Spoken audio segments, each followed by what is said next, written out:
Hey everybody, it's Jared Snyder. I had a race over the weekend. It was a Drew Russell Warrior Run at Western Michigan University, and it went really well. It was a 5K race, and basically really hilly. I forgot how hilly it was, but anyways, I won my age division. Here's a cool medal we got. And then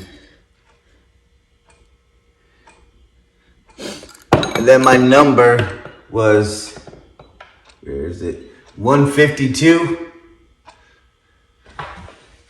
But it went pretty awesome. The first mile was half a mile. My Apple Watch told me was uphill, so that was crazy. I think my time was low 21s.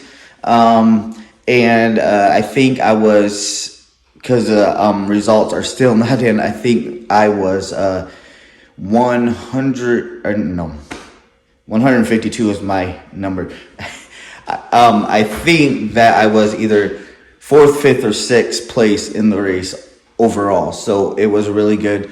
In the beginning, had a lot of people go out really fast, so I was just staying my cool. And then as the as going into the mile to mile and a half, I just started passing people like crazy. And then at the end, I was pretty much running by myself within the realms of the faster, younger guys and myself. But it went really well. My next race is here April 23rd. So I'm doing a week, probably a 45 miles training week, and then back to a taper, and then race on the 23rd in Kalamazoo. So, but anyways, just wanted to recap how my race went. I hope that you guys are having an amazing week, start of the week, and that things go well for you. Also, if you want to subscribe and follow my journey, please feel free to. Take care. God bless. Love y'all.